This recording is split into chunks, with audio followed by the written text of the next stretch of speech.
Kita akan mulai ya Bapak Ibu pemaparan mengenai POJK, BMPK, dan BMPD ini. Baik Bapak Ibu, nah ini dapat kami sampaikan bahwa POJK nomor 23 tahun 2022 tentang BMPK BPR dan BMPD BPR ini mencabut POJK nomor 49 tahun 2017 tentang BMPK BPR dan PBI nomor 13 tahun 2011 tentang BMPD BPR Syariah.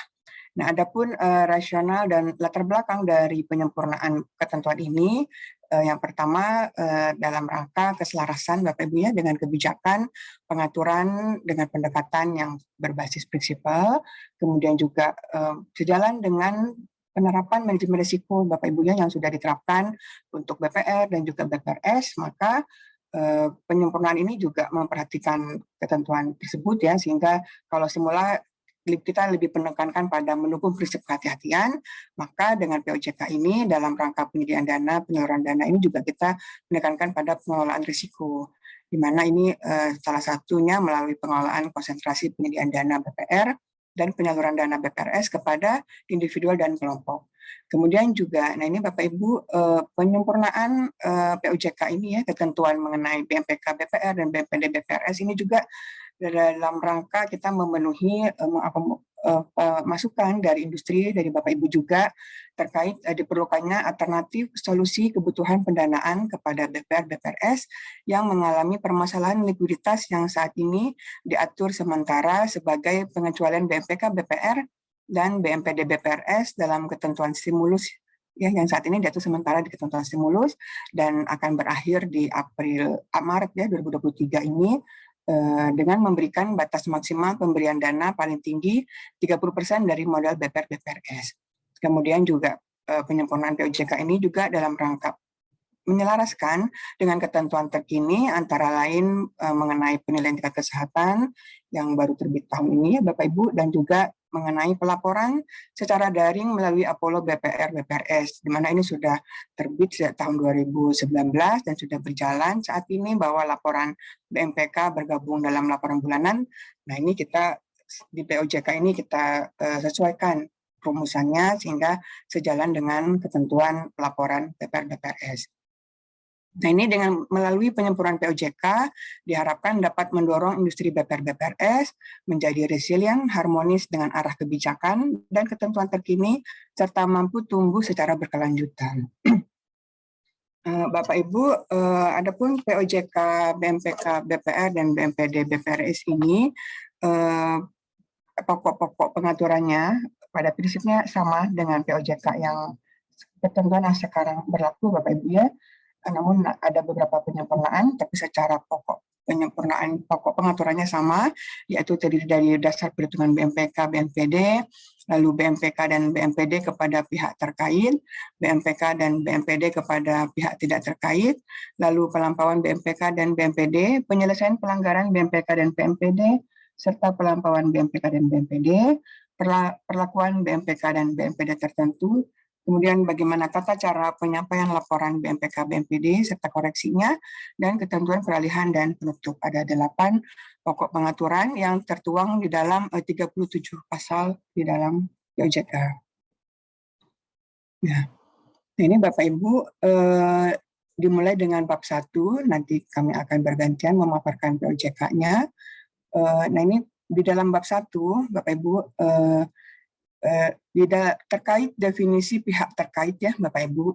Nah ini sejalan dengan pengaturan yang berbasis prinsipal Bapak Ibu dan juga memperhatikan perkembangan kondisi BPR ya pastinya, dan juga menyelaraskan dengan ketentuan di Bank Umum dan juga Bank Umum Syariah, maka pengertian pihak terkait yang saat ini diatur sebagai perorangan, perusahaan atau badan yang mempunyai hubungan kepemilikan, kepengurusan, dan atau keuangan dengan BPR BPR Syariah.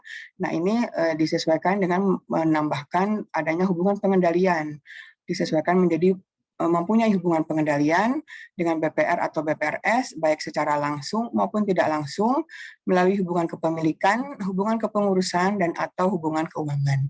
Secara detail nanti hubungan pengendalian seperti apa nanti kami akan jelaskan di slide berikutnya.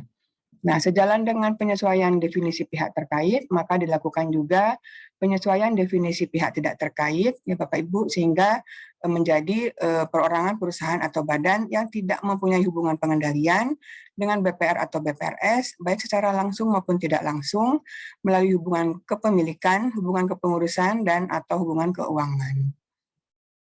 Nah, adapun definisi pelanggaran BMPK BMPD, pada dasarnya tidak ada perubahan Bapak Ibu, ini hanya menegaskan saja dari yang sekarang pun sudah kita lakukan gitu ya, berdasarkan ketentuan saat ini, dengan menambahkan penjelasan terkait posisi modal, sehingga menjadi selisih lebih antara persentase penyediaan dana atau penyaluran dana pada saat direalisasikan terhadap modal BPR-BPRS dengan BMPK BMPD yang diperkenankan dengan menggunakan posisi modal bulan terakhir sebelum realisasi penyediaan dana atau penyaluran dana. Atau adapun definisi pelaporan BMPK BMPD tidak ada perubahan, yaitu selisih lebih antara persentase penyediaan dana atau penyaluran dana yang telah direalisasikan terhadap modal BPR BPRS dengan BMPK BMPD yang diperkenankan pada saat tanggal laporan dan tidak termasuk pelanggaran BMPK BMPD. Berikutnya. Nah, ini masih di bab 1 ketentuan umum, sebagaimana di ketentuan saat ini juga diatur mengenai prinsip kehati-hatian dan juga larangan yang mengakibatkan pelanggaran BMPK BMPD. Hanya saja karena ini gabungan Bapak Ibu ya untuk BPR dan BPRS, sehingga kita lebih lengkap definisinya.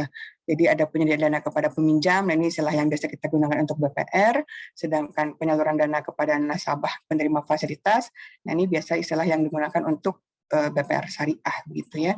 Jadi prinsip kehati-hatian adalah BPR BPRS wajib menerapkan prinsip kehati-hatian dalam memberikan penyediaan dana kepada peminjam atau penyaluran dana kepada nasabah penerima fasilitas. Nanti berikutnya akan banyak kita ketemu istilah peminjam, kemudian nasabah penerima fasilitas akan berulang. Kemudian juga sama seperti ketentuan saat ini, larangan yang mengakibatkan pelanggaran BMPK, jadi BPR, BPRS dilarang membuat perikatan atau menetapkan persyaratan yang mewajibkan BPR BPRS untuk memberikan penyediaan dana atau penyaluran dana yang mengakibatkan pelanggaran BMPK BMPD, dan juga dilarang memberikan penyediaan dana atau penyaluran dana yang mengakibatkan pelanggaran BMPK BMPD. Nah, ini normanya sama, namun sanksi berbeda Bapak Ibu ya, ada penyesuaian, jadi diselaraskan dengan sanksi rumusan sanksi yang POJK yang sekarang berlaku seperti itu Bapak Ibu ya, ketentuan terkini POJK.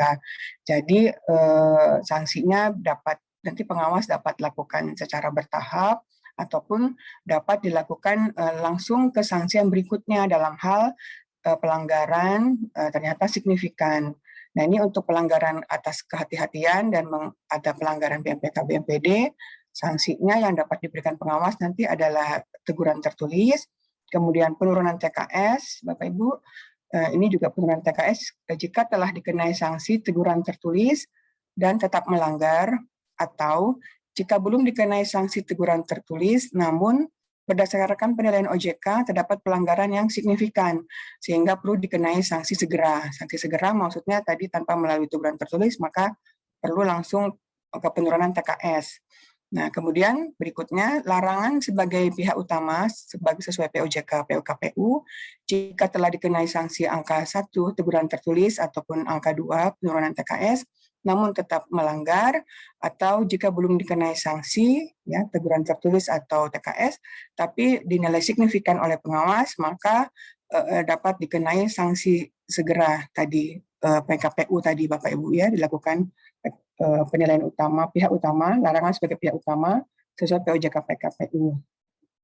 Nah, seperti apa pelanggaran yang signifikan di dalam POJK nanti akan dipertimbangkan, pengawas mempertimbangkan bahwa adanya dampak negatif permasalahan dan atau pelanggaran atas ketentuan peraturan perundang-undangan terhadap kelangsungan usaha BPR, kemudian tidak terpenuhinya komitmen dan jenis, jumlah, dan atau frekuensi pelanggaran. Jadi hal-hal ini yang menjadi pertimbangan dinyatakan signifikan atau tidak signifikannya pelanggaran, sehingga nanti ditetapkan apakah berurutan atau bisa langsung ke sanksi yang lebih berat seperti itu. sanksi berikutnya. Nah, ini berikutnya adalah mengenai bab 2, dasar perhitungan BMPK BNPD. Ini juga sama dengan ketentuan saat ini bahwa BMPK untuk kredit dan BNPD untuk pembiayaan dihitung berdasarkan bagi debit kredit atau bagi debit pembiayaan. Kemudian BMPK dan BNPD untuk penempatan dana antar bank pada BPR BPRS lain dihitung berdasarkan nominal penempatan dana antar bank. Setelah kemudian batas maksimal Bapak Ibu ya, nah ini batas maksimal penyediaan dana ataupun penyaluran dana tidak ada perubahan Bapak Ibu ya untuk pada pihak terkait sama maksimal 10%, karena memang kita dalam menyusun POJK tentunya kita memperhatikan ketentuan yang berlaku di Undang-Undang Perbankan ya Bapak Ibu ya, antara lain adanya peraturan mengenai batas maksimal BMPK ataupun BNPD ini.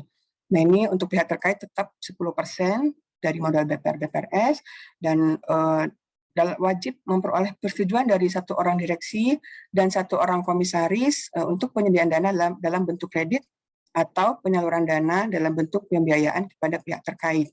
Sama dengan ketentuan saat ini, hanya berbeda di sanksi Bapak Ibu. Nah ini sanksinya sama seperti yang tadi di ketentuan yang pasal yang sebelumnya, jadi bisa bergradasi ataupun bisa ke sanksi yang berikutnya dalam hal dinilai pelanggarannya signifikan, seperti itu.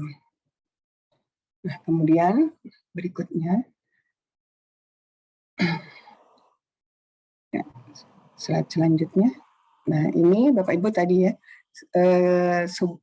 terkait perubahan definisi pihak terkait Bapak Ibu ya, yang ada pihak pengendali tadi kan ya, berubah menjadi pihak pengendali, maka ada penyesuaian di sini mengenai pihak-pihak yang dinyatakan sebagai pihak terkait. Di dalam POJK saat ini, bahwa untuk pihak terkait, untuk yang pertama adalah pemegang saham yang memiliki saham minimal 10% dari modal disetor. Nah, itu disesuaikan menjadi perorangan atau perusahaan yang merupakan pengendali BPR BPRS, di mana pengendali yaitu perorangan atau perusahaan yang secara langsung atau tidak langsung. Nah, ini penjabarannya Bapak Ibu ya di votir A sampai D, di mana perorangan atau perusahaan tersebut memiliki 10% atau lebih saham BPR BPRS secara sendiri atau bersama-sama, kemudian melakukan tindakan untuk mencapai tujuan bersama dalam mengendalikan BPR BPRS dengan atau tanpa perjanjian tertulis dan atau memiliki 10% lebih saham BPR BPRS, kemudian memiliki kewenangan dan atau kemampuan untuk menyetujui, mengangkat dan atau memberhentikan anggota Dewan Komisaris dan atau anggota direksi BPR BPRS, dan atau D, memiliki kemampuan untuk menentukan kebijakan strategis BPR BPRS. Jadi dalam hal terdapat perorangan ataupun perusahaan yang dinilai sebagaimana poin A sampai D ini Bapak Ibu, maka dianggap sebagai pengendali dan masuk kriteria pihak terkait Bapak Ibu. Nah, kemudian pihak terkait berikutnya adalah anggota direksi dan anggota Dewan Komisaris, dan lalu pihak yang mempunyai hubungan keluarga sampai dengan derajat kedua, baik horizontal dan vertikal, dari pihak-pihak yang di atas tadi Bapak Ibu, perorangan atau perusahaan yang merupakan pengendali BPR, kemudian juga pihak yang mempunyai hubungan keluarga dengan direksi dan Dewan Komisaris. Nah, di dalam kriteria hubungan keluarga sampai dengan derajat kedua ini, kami mengeluarkan besan Bapak Ibu di dalam hubungan keluarga sampai dengan derajat kedua ini. Karena ya kita memperhatikan keselarasan pengaturan di BMPK, Bank Umum Konvensional, dan BNPD BUS Bapak Ibu. Kecuali mertua, kalau mertua tetap Bapak Ibu ya masuk di dalam hubungan keluarga sampai dengan derajat kedua, karena analoginya kalau mertua sama dengan orang tua, kalau besan mungkin agak jauh sehingga dikeluarkan dari kriteria hubungan keluarga sampai dengan derajat kedua. Nah, sedangkan untuk yang poin 5 sampai 10, nah ini sama Bapak Ibu, mulai dari pejabat eksekutif sampai dengan peminjam atau nasabah penerima fasilitas yang diberikan jaminan oleh pihak pada angka 1 sampai 9 ini sama tetap berlaku di POJK yang baru ya, POJK 23 tahun 2022. Nah, berikutnya. Nah, ini adalah penyaluran dana atau penyediaan dana kepada pihak tidak terkait, batas maksimalnya sama, Bapak Ibu, sebagaimana POJK yang sekarang, yaitu 20% untuk penyediaan dana atau penyaluran dana antar bank pada BPR-BPRS lain yang merupakan pihak tidak terkait, dan atau untuk penyediaan dana dalam bentuk kredit ya, atau penyaluran dana dalam bentuk pembiayaan kepada satu peminjam atau nasabah penerima fasilitas pihak tidak terkait, dan juga maksimal 30% dari modal BPR-BPRS untuk penyediaan dana dalam bentuk kredit atau penyaluran dana dalam bentuk pembiayaan kepada satu kelompok peminjam atau kelompok nasabah penerima fasilitas pihak tidak terkait. Jadi persentasenya sama Bapak Ibu ya, sebagaimana ketentuan saat ini, tidak ada perubahan. Nah, ini adalah penetapan penggolongan peminjam nasabah penerima fasilitas, di mana kita ketahui untuk penetapan kelompok ini bisa melalui kriteria adanya hubungan kepemilikan, kepengurusan, dan atau keuangan. Nah, terkait hubungan keuangan, nah ini ada penambahan Bapak Ibu ya. Jadi dapat kalau yang berdasarkan kepemilikan, kepengurusan itu sama, tidak ada perubahan. Sedangkan terkait hubungan keuangan, nah ini ada penambahan. Jadi dapat dianalisis berdasarkan beberapa faktor, yaitu apabila adanya bantuan keuangan dengan persyaratan tertentu. Nah, ini yang menyebabkan pihak-pihak itu pihak yang memberikan bantuan keuangan mempunyai kewenangan untuk menentukan kebijakan strategis, antara lain keputusan untuk melakukan pembagian dividen dan atau perubahan pengurus. Jadi kalau misalnya ada pihak-pihak yang kemudian diketahui ada saling bantuan keuangan tadi ya, kemudian mempunyai kewenangan, maka pihak-pihak tersebut menjadi satu kelompok peminjam, Bapak Ibu ya, karena adanya memiliki hubungan keuangan ini. Kemudian juga terkait adanya rantai bisnis yang signifikan dalam operasional usaha, di mana ada ketergantungan antara pihak-pihak peminjam ya, ada ketergantungan karena adanya ketergantungan rantai bisnis yang dapat dibuktikan dan mengakibatkan salah satu pihak atau peminjam sampai mengakibatkan tidak mampu misalnya untuk mengalihkan transaksi bisnis kepada pihak lain, dan sulit mengalihkan transaksi bisnis tersebut,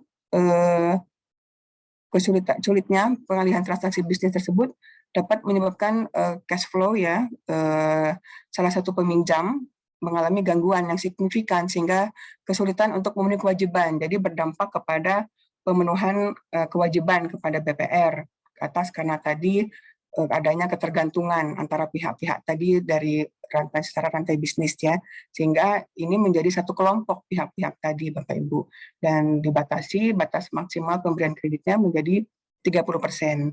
Ini jadi ada penambahan terkait hubungan keuangan, sehingga untuk kategori kelompok peminjam dan batasan 30% ada penambahan seperti ini. Nah, berikutnya, nah ini adalah sanksi yang berlaku dalam hal tadi dilanggar untuk penetapan penggolongan peminjam nasabah penerima fasilitas. Kalau misalnya dari hasil pemeriksaan ataupun ya tidak ada hubungan yang tadi ya, hubungan tadi karena rantai bisnis tadi, kemudian hubungan ketergantungan keuangan, tapi tidak dalam satu kelompok gitu ya, dalam perhitungan BMPK-nya, maka dapat dikenakan sanksi ini Bapak Ibu ya, teguran tertulis, kemudian juga penurunan TKS ataupun larangan sebagai pihak utama sesuai POJK PKPU, di mana sanksi ini nanti dapat dilakukan secara bertahap oleh pengawas ataupun bisa langsung ke sanksi berikutnya dalam hal pelanggaran dinilai signifikan. Nah, berikutnya terkait pelampauan BMPK BNPD, Bapak Ibu, nah ini sebagaimana kita ketahui di POJK ataupun PBI ya, untuk BPR, untuk BNPD BPRS, Mas PBI, untuk BMPK BPR saat ini POJK. Jadi penyebab pelampauan BMPK BNPD dapat terjadi karena penurunan modal BPR atau BPRS, lalu penggabungan, peleburan, pengambil alihan, perubahan struktur kepemilikan dan atau perubahan kepengurusan yang menyebabkan perubahan pihak terkait dan atau kelompok peminjam atau kelompok nasabah penerima fasilitas, dan juga adanya perubahan ketentuan. Nah, ini tiga hal ini secara besaran yang bisa menjadi penyebabkan pelampauan BMPK BNPD. Nah, ini tentunya ada kewajiban ya atas pelampauan BMPK BNPD ini, di mana BPR wajib menyampaikan rencana tindak kepada OJK untuk penyelesaian pelampauan tersebut. Nah, Untuk penyelesaian pelanggaran, Bapak Ibu ya, untuk penyelesaian pelanggaran BMPK BMPD, ini ada perubahan batas waktu. Tapi sebetulnya batas waktu tidak berubah sih Bapak Ibu. Hanya menyesuaikan saja kalau yang semula di sini menggunakan hari kalender. Nah ini kita mulai samakan semua laporan-laporan, baik laporan offline ataupun daring, luring, menggunakan hari kerja. Nah ini kita mulai semua menggunakan hari kerja, sehingga yang tadinya 1 bulan untuk yang penyampaian rencana tindak kepada OJK untuk penyelesaian pelanggaran BMPK setelah batas akhir penyampaian laporan bulan yang bersangkutan menjadi 20 hari kerja maksimal. Kemudian yang tadinya maksimal 14 hari sejak OJK menetapkan pelanggaran BMPK BMPD, nah ini disesuaikan menjadi 10 hari kerja sejak OJK menetapkan pelanggaran BMPK BMPD.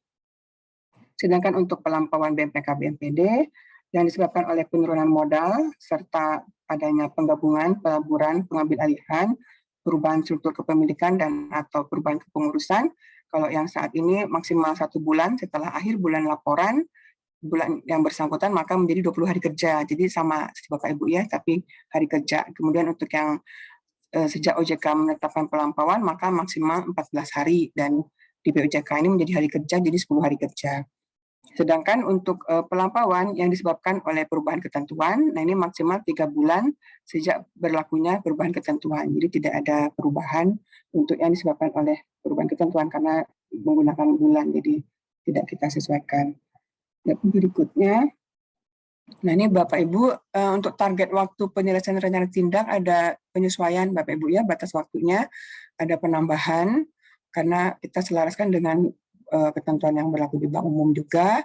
Jadi untuk pelanggaran BMPK, tapi ini tetap Bapak Ibu, kalau pelanggaran BMPK BMPD maksimal 3 bulan, hanya boleh waktu penyelesaian rencana tindak, tidak berubah. Jadi maksimal 3 bulan sejak rencana tindak disampaikan kepada OJK. Nah, sedangkan untuk pelampauan BMPK BMPD yang disebabkan oleh penurunan modal, 3P, lalu perubahan struktur kepemilikan dan atau perubahan kepengurusan yang semula maksimal 6 bulan sejak rencana tindak disampaikan kepada OJK. Nah ini menjadi maksimal 9 bulan Bapak Ibu ya. Untuk penurunan modal menjadi maksimal 9 bulan, tadinya kan 6 bulan. Untuk karena kalau pelampauan yang terjadi karena penurunan modal yang tadinya 6 bulan menjadi 9 bulan sejak rencana tindak disampaikan kepada OJK.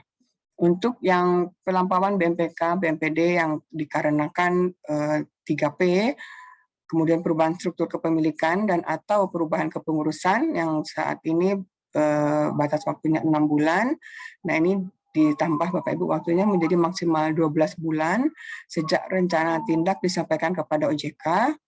Kemudian untuk perubahan ketentuan, Bapak Ibu, kalau saat ini maksimal 12 bulan ya, sejak rencana tindak disampaikan kepada OJK, nah ini menjadi maksimal 18 bulan sejak rencana tindak disampaikan kepada OJK. Jadi ada tambahan waktu 6 bulan Bapak Ibu untuk penyelesaian rencana tindak. Nah ini sedangkan untuk pelanggaran atau pelampauan BMPK, BMPD atas penempatan dana antar bank yang tidak memiliki jatuh tempo berupa tabungan pada BPR-BPRS lain. Nah ini tetap Bapak Ibu yaitu maksimal 1 bulan sejak rencana tindak disampaikan kepada OJK. Nah ini terkait ini Bapak Ibu, kalau ada penyesuaian ya diperlukan penyesuaian waktu ya atas target waktu. Target penyelesaian rencana tindaknya misalnya dinilai tidak dapat dicapai, maka BPR berdasarkan persetujuan OJK dapat menetapkan target waktu penyelesaian yang berbeda dengan target waktu yang sudah diatur Bapak Ibu. Tapi ini tentunya dengan pertimbangan-pertimbangan yang jelas Bapak Ibu ya, yang dapat diterima oleh pengawas ya, bukan karena misalnya karena tidak komit atau karena apa ya hal-hal yang tidak jelas ya, tentunya tidak akan diperkenankan oleh pengawas. Tapi kalau memang ada hal misalnya yang di luar,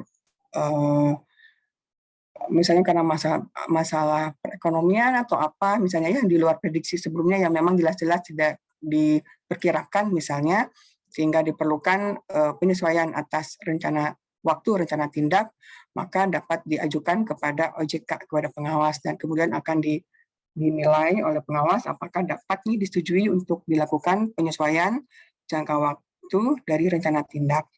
penyelesaian rencana tindak.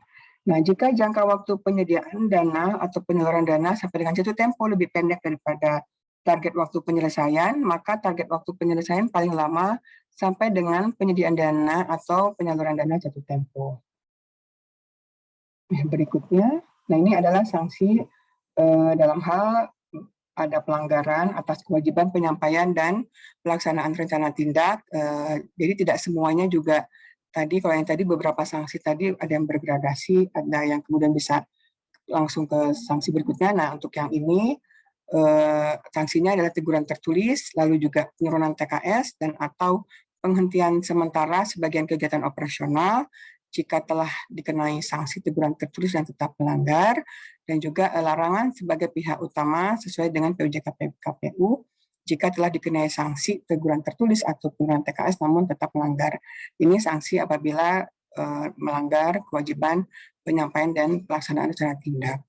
Nah, apabila ternyata BPR tidak dapat menyelesaikan ya, pelanggaran atau pelampauan BMPK BMPD, maka setelah diberi peringatan 2 kali dengan tenggang waktu 1 minggu untuk setiap peringatan, maka BPR-BPRS dikenai sanksi penghentian sementara Bapak Ibu ya sebagai sebagian kegiatan operasional BPR dan atau larangan sebagai pihak utama sesuai PUJK PKPU.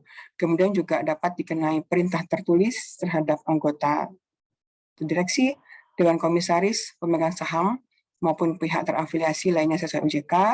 Kemudian dalam hal tidak melaksanakan perintah tertulis, maka dikenai sanksi pidana sesuai Undang-Undang OJK.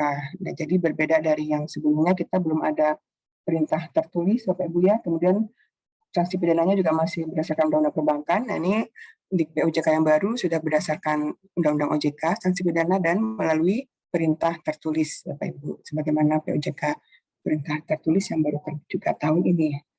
Ya, berikutnya, bab berikutnya. Nah, ini adalah laporan pelaksanaan rencana tindak. Nah, ini perubahan mengenai batas waktunya saja, Bapak Ibu. Kalau yang semula 14 hari sejak realisasi rencana tindak, maka perubahan hari kerja Bapak Ibu yang menjadi 10 hari kerja.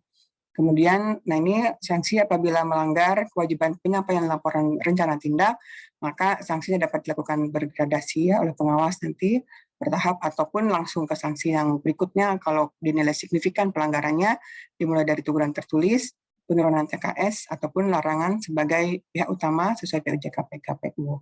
Pengenaan sanksi Bapak Ibu ya, misalnya pengawas sudah mengenakan sanksi, tentunya tidak menghilangkan kewajiban penyampaian laporan pelaksanaan rencana tindak untuk penyelesaian pelanggaran dan atau pelaporan BMPK BMPD. Jadi tetap harus diselesaikan rencana tindaknya meskipun pengenaan sanksi juga dikenakan oleh pengawas.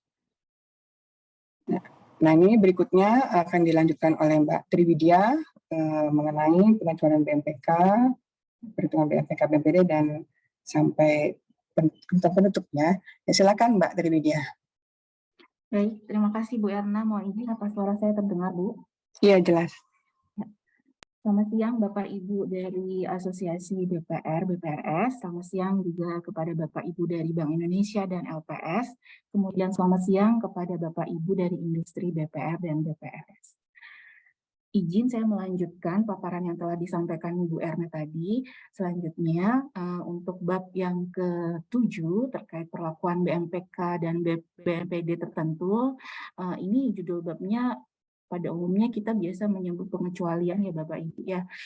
Pada bagian ini izin saya menjelaskan pengecualian terlebih dahulu untuk perhitungan BMPK atau BMPD. Ada 4 bagian untuk pengecualian perhitungan BMPK BMPD. Yang pertama, bagian pertama yaitu penempatan dana antar bank pada BUK, BUS, dan atau UUS.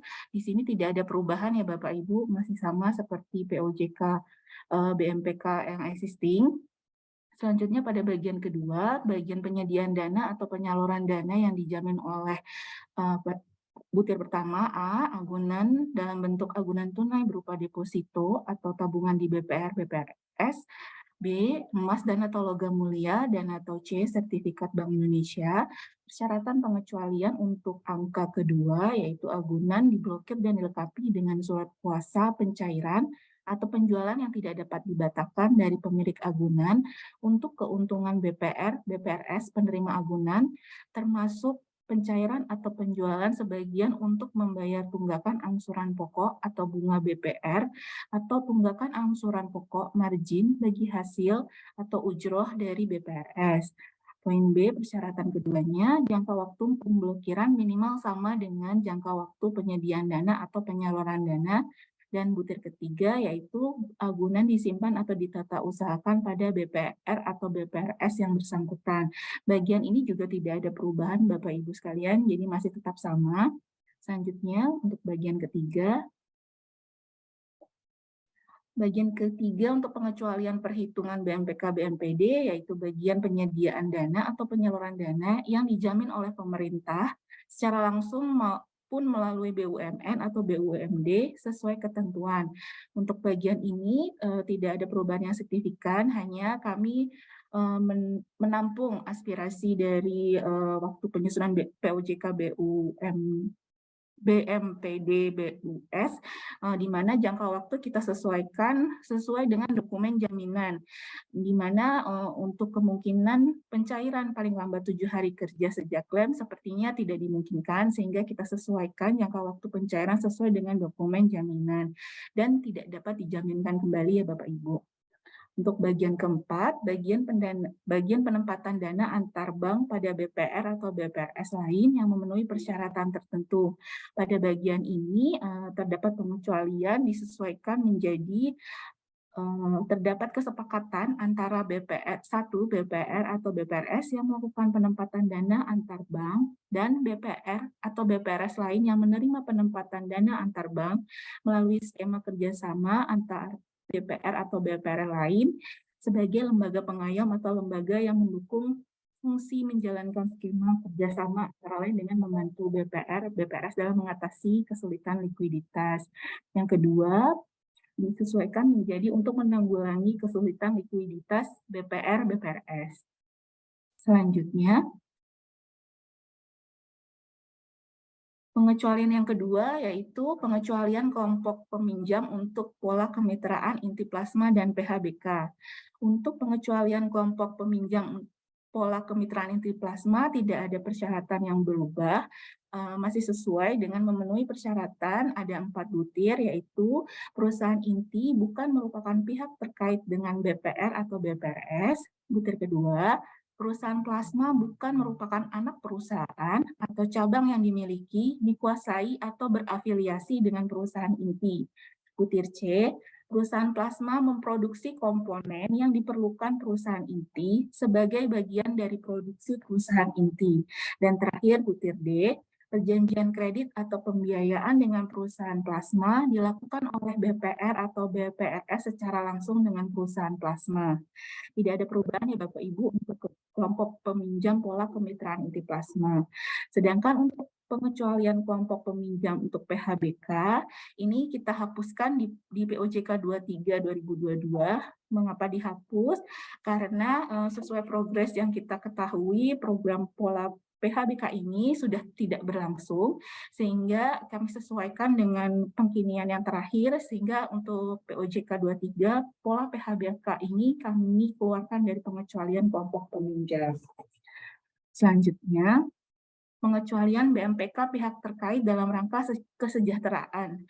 Untuk bagian pertama, kredit atau pembiayaan kepada anggota direksi, anggota Dewan Komisaris, dan atau pegawai BPR atau BPRS yang memenuhi kriteria pihak terkait yang ditujukan untuk peningkatan kesejahteraan dan dibayar kembali dari pendapatan yang diperoleh dari BPR atau BPRS yang bersangkutan. Pada butir ini juga tidak ada perubahan ya Bapak Ibu. Untuk yang butir kedua, kita akan menambahkan kriteria pengecualian BMPK pihak terkait dalam rangka kesejahteraan. Dalam hal ini, kami menghimbau kepada BPR, BPRS, Bapak Ibu sekalian untuk mengatur secara internal hal-hal yang berlaku umum, jadi tidak ada pembedaan perlakuan antara pemberian kredit pada anggota direksi, anggota komisaris, pegawai, sehingga setara perlakuannya dengan tetap memperhatikan kemampuan pengembalian kredit atau pembiayaan. Berikutnya, untuk pengecualian penggolongan kelompok peminjam atau kelompok nasabah penerima fasilitas. Ini sebelumnya di POJK PBI existing belum diatur, namun di POJK 23 2022 ada penambahan menyesuaikan dengan POJK BMPD pada BUS. Di mana nanti mungkin teman-teman dari DPPS mungkin dapat menambahkan penjelasan penyaluran untuk kredit atau pembiayaan kepada beberapa peminjam atau nasabah penerima fasilitas yang merupakan organisasi yang dikendalikan oleh satu pihak yang dikecualikan dari penggolongan kelompok peminjam atau kelompok nasabah penerima fasilitas harus memenuhi 3 persyaratan. Yang pertama, pihak pengendali tidak menerima keuntungan dari peminjam atau nasabah penerima fasilitas. Poin kedua, pengendalian hanya untuk penerapan tata kelola. Dan terakhir, laporan keuangan peminjam atau nasabah penerima fasilitas tidak wajib dikonsolidasikan dalam laporan keuangan pihak pengendali. Pengecualian berikutnya yaitu pengecualian perhitungan BMPD untuk nasabah investor. Sama Ibu, Bapak, untuk POJ, untuk butir ini juga sebelumnya belum diatur di POJK dan PBI existing, sehingga menyesuaikan dengan POJK BMPD BUS, pada POJK 23 2002 ini kami menambahkan penyaluran dana yang risikonya ditanggung oleh nasabah investor akan dikecualikan dari perhitungan BMPD BPRS. Selanjutnya, masih di bab yang sama, bagian penyediaan dana atau penyaluran dana untuk penanggulangan potensi dan atau permasalahan likuiditas BPR atau BPRS lain. Nah, ini adalah salah satu hal pengaturan yang baru dalam POJK ini, di mana sebelumnya untuk hal ini diatur dalam POJK tentang kebijakan bagi BPR dan BPRS sebagai dampak penyebaran COVID. Ini POJK stimulus ya Bapak Ibu, di mana POJK stimulus ini akan berakhir pada 31 Maret 2023 dan setelah tanggal dimaksud maka peraturannya akan dipindahkan ke POJK 23 2022 ini, di mana pengaturan yang pertama yaitu penyediaan dana atau penyaluran dana dalam bentuk PDAB pada BPR atau BPRS lain bagi BPR atau BPRS lain bagi BPRS dalam rangka penanggulangan potensi dan atau permasalahan likuiditas BPR atau BPRS lain akan dikecualikan dari ketentuan BMPK atau BMPD. Kedua, penanggulangan potensi dan atau permasalahan likuiditas BPR atau BPRS lain ini akan bersifat sementara ya Bapak Ibu, dan BPRS tersebut tidak dalam kondisi permasalahan struktural. Ketiga, penyediaan dana atau penyaluran dana dalam bentuk PDAB pada BPR atau BPRS lain dalam rangka penanggulangan potensi dan atau permasalahan likuiditas ditetapkan maksimal 30% dari modal BPR atau BPRS. Kedua, meliputi seluruh pihak terkait dan pihak tidak terkait BPR atau BPRS dan dilakukan dalam bentuk tabungan dan atau deposito. Selanjutnya, penyediaan dana atau penyaluran dana untuk penanggulangan potensi dan atau permasalahan likuiditas BPR atau BPRS lain pada butir 4, persyaratan untuk penyediaan dana untuk PDAB pada BPRS lain dalam rangka penanggulangan potensi permasalahan likuiditas didasarkan pada evaluasi yang telah mempertimbangkan penerapan manajemen risiko, dan penerapan manajemen risiko tersebut mencakup yang pertama, proyeksi kebutuhan dana didasarkan data dan informasi yang valid dari BPR atau BPRS penerima penempatan dana antar bank. Yang kedua, pertimbangannya yaitu jangka waktu penempatan dan pengembalian PDAB disesuaikan dengan proyeksi kebutuhan dana. Butir pertimbangan ketiga yaitu rencana tindak penyelesaian permasalahan likuiditas pada BPR atau BPRS lain yang menerima penempatan dana, termasuk proyeksi dan mekanisme penyaluran kas masuk yang diprioritaskan untuk pelunasan dana yang ditempatkan oleh BPR atau BPRS lain. Selanjutnya untuk persyaratan kedua, Bapak Ibu menyampaikan surat pemberitahuan segera kepada OJK paling sedikit memuat pernyataan dan informasi penyediaan dana atau penyaluran dana dalam rangka penanggulangan potensi atau permasalahan likuiditas pada BPR atau BPRS lain. Penyampaian surat dimaksud dalam bentuk salinan elektronik, email atau salinan cetak yang ditujukan kepada KR atau KOJK sesuai dengan wilayah kedudukan kantor pusat BPR Bapak Ibu sekalian. Butir kelima, penyediaan dana atau penyaluran dana dalam bentuk penempatan dana antar bank pada BPR atau BPRS lain yang tidak memenuhi persyaratan yang telah disebutkan tadi sebelumnya, diperhitungkan sebagai penyediaan dana atau penyaluran dana kepada pihak terkait dan pihak tidak terkait. Selanjutnya, kita masuk ke bab 8 ya Bapak Ibu, tata cara penyampaian laporan dan koreksi laporan. Untuk kewajiban penyampaian laporan BMPK dan BMPD, seperti yang kita tahu, BPRS wajib menyampaikan laporan BMPK, BMPD secara daring menjadi bagian dari laporan bulanan BPRS, yaitu berupa informasi pelanggaran dan atau pelampauan BMPK, BMPD. Untuk yang kedua, BPRS bertanggung jawab atas kebenaran dan kelengkapan isi laporan BMPK, BMPD yang disampaikan. Ketiga, batas waktu penyampaian laporan dan atau koreksi laporan mengacu pada POJK pelaporan BPR, BPRS. Selanjutnya, untuk koreksi laporan BMPK, BMPD, di sini OJK dalam hal terdapat pelanggaran atas pelaksanaan ketentuan ini, maka OJK berwenang menetapkan koreksi atas laporan BMPK atau BMPD. Koreksi dimaksud ditetapkan oleh OJK laporan BMPK, BMPD dan wajib dilakukan pengkoreksian oleh BPR, BPRS. Yang ketiga, dalam hal terdapat koreksi, BPR atau BPRS wajib menyampaikan koreksi laporan dengan batas waktu dan mekanisme mengacu pada POJK pelaporan BPR atau BPRS. Baik, selanjutnya sanksi apabila BPR atau BPRS melanggar kewajiban penyampaian laporan BMPK, BMPD, kemudian sanksi untuk pelaksanaan koreksi, dan sanksi penyampaian laporan koreksi BMPK, BMPD. Apabila tidak memenuhi ketentuan yang disebutkan di atas tadi, maka penyampaian laporan BMPK, BMPD secara daring, BPR dan BPRS yang tidak memenuhi ketentuan terkait, maka satu, penyampaian laporan BMPK atau BMPD secara daring sebagai bagian dari LB laporan bulanan BPR, BPRS. Kemudian pelaksanaan koreksi yang ditetapkan oleh OJK. Dan ketiga, penyampaian laporan koreksi BMPK atau BMPD sesuai batas waktu dan mekanisme dalam POJK Apollo, apabila BPR atau BPRS dikenakan sanksi administratif sesuai dengan POJK Apollo.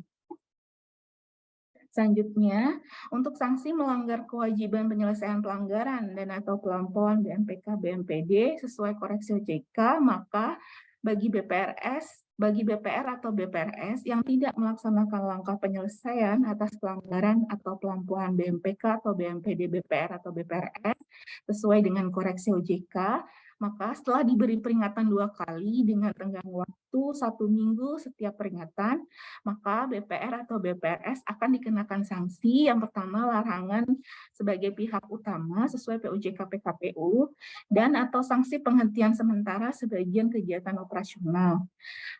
Selanjutnya, Bapak Ibu BPRS juga dapat diberikan sanksi perintah tertulis terhadap anggota direksi, dewan komisaris, pemegang saham maupun pihak terafiliasi sesuai dengan Undang-Undang OJK. Dalam hal tidak melaksanakan perintah tertulis dimaksud, maka BPR atau BPRS dapat dikenakan sanksi pidana sesuai Undang-Undang OJK.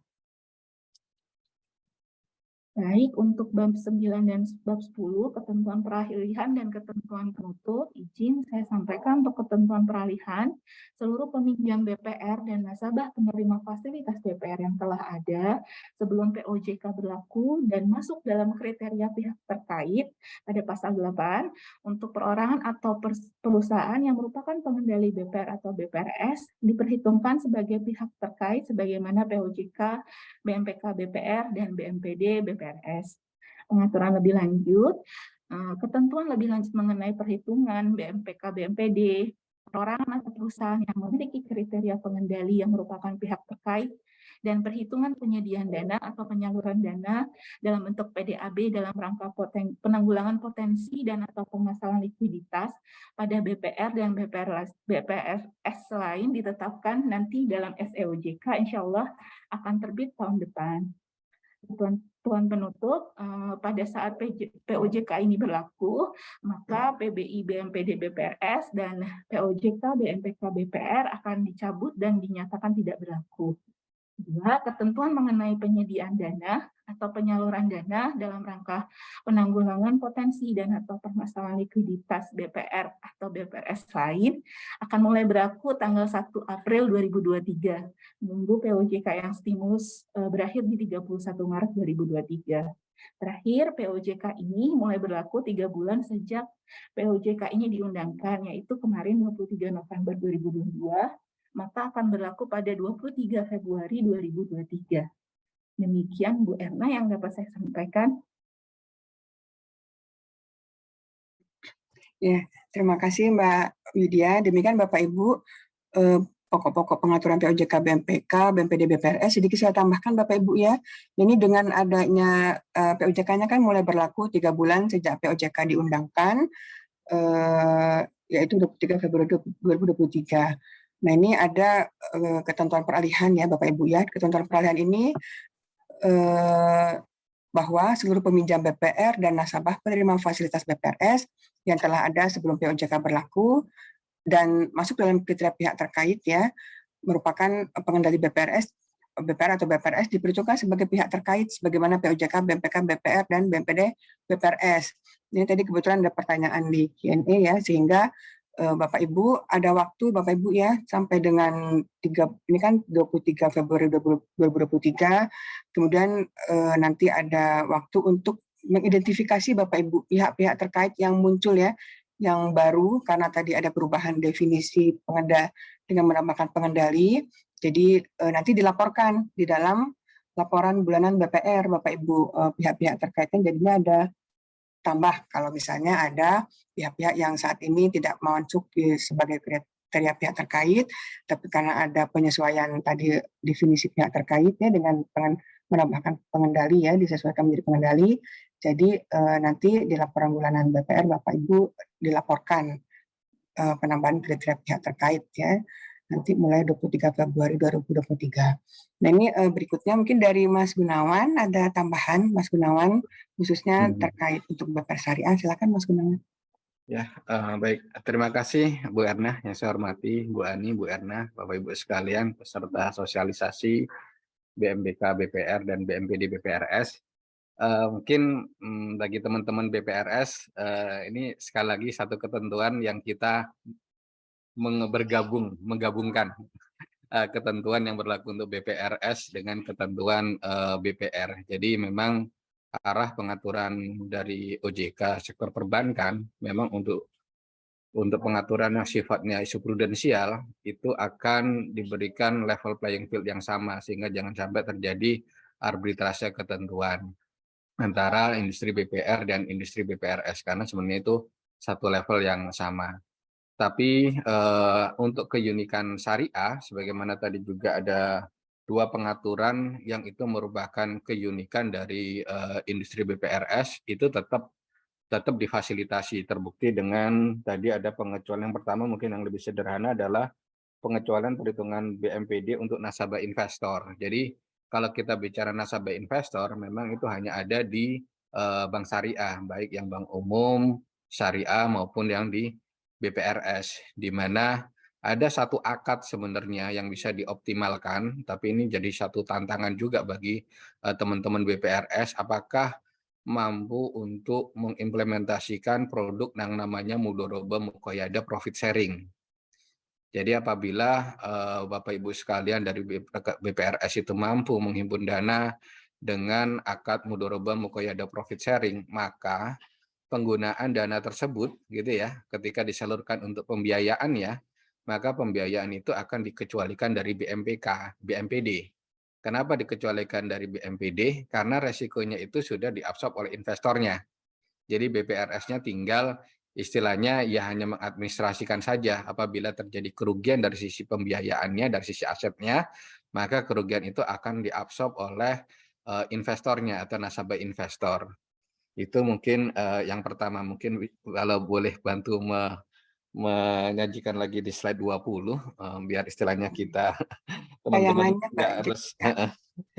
nggak harus ini roaming membayangkan mohon maaf di slide 20 nih Mbak Jessica. Nah ini yang tadi yang coba saya sampaikan itu yang bagian bawah, yaitu penyaluran dana yang risikonya ditanggung oleh nasabah investor dikecualikan oleh perhitungan BMPD BPRS. Jadi penjelasannya lebih kurang seperti yang sudah saya sampaikan tadi. Nah, kemudian untuk yang bagian atas itu memang sebenarnya secara konteks awalnya dari pengaturan di Bank Umum Syariah, karena memang dalam pengembangan industri keuangan syariah, di dalamnya adalah perbankan syariah. Sebenarnya salah satu strategi OJK dalam mengembangkan industri perbankan syariah adalah sinergi ekosistem ekonomi syariah. Jadi tidak hanya isu dari sisi keuangannya, tapi kita juga melihat fenomena di sektor real. Jadi di industri syariah itu kadang ada berjalan di sektor sosial ya, organisasi sosial. Jadi ada kelompok gitu kan, kelompok organisasi sosial tersebut itu mempunyai jaringan yang sangat sangat luas gitu. Dan kemudian kalau kita melihat kadang-kadang organisasi itu namanya sama, kemudian dengan mudahnya kita mengatakan, "Oh itu kelompok itu." Nah, maka ini kita memberikan satu persyaratan gitu kan ya. Jadi, kita nggak bisa hanya bilang, "Oh itu namanya sama maka itu kelompok." Maka kita berikan tambahan tambahan apa ya, pendetailannya bahwa apabila gitu kan ya, apabila di dalam persyaratan itu pihak pengendali tidak menerima keuntungan dari peminjam atau nasabah penerima fasilitas gitu kan ya. Jadi misalkan nih kalau nasabah penerima itu kan satu kelompok nih, kemudian misalkan cabangnya gitu kan ya, itu dapat pembiayaan dari BPRS. Kemudian nasabah tadi, keuntungan yang diterima oleh nasabah itu disetorkan kepada induknya. Nah itu nggak boleh tuh, kalau ada gitu berarti nggak masuk dalam kategori ini. Kemudian pengendalian hanya untuk penerapan tata kelola. Jadi kalau pengendalian hanya ya dia nunjuk orangnya saja pengurusnya, tapi tadi tidak ada embel-embel lain. Itu nggak apa-apa karena memang karena satu satu visi, satu misi mungkin perlu apa ya istilahnya ya kualitas orangnya gitu perlu diseleksi oleh lembaga yang lebih atasnya itu dipersilahkan. Dan kemudian tidak ada kondisi laporan keuangan peminjam nasabah itu tidak wajib dikonsolidasikan dalam laporan keuangan pihak pengendali. Jadi laporan keuangan dari anak itu nggak dikonsolidasikan, nggak digabungkan gitu. Kalau misalkan ada kondisi di lapangan bahwa laporan keuangan dari usaha tersebut nasabah digabungkan, maka juga keluar dari persyaratan ini. Jadi itu memang itu satu kelompok gitu. Kalau ketiga persyaratan ini dipenuhi, maka kita bisa mengecualikan itu dari satu kelompok. Mungkin itu Bu Erna tambahan dari kami untuk industri BPRS karena memang kalau kita bicara pengukuran modalnya, pelanggaran pelampauannya, kemudian siapa aja menjadi pihak terkait gitu kan ya, dan kemudian tadi juga ada isu apa itu kayak PHBK-nya atau transaksi-transaksi yang dijamin oleh deposito atau yang tunai itu dikecualikan ya tentunya itu bukan terkait dengan isu syariah, itu memang best practice perbankan khususnya di industri BPR BPRS. Jadi idealnya itu pengaturannya sama. Demikian Bu Erna tambahan dari kami, semoga memberikan tambahan informasi.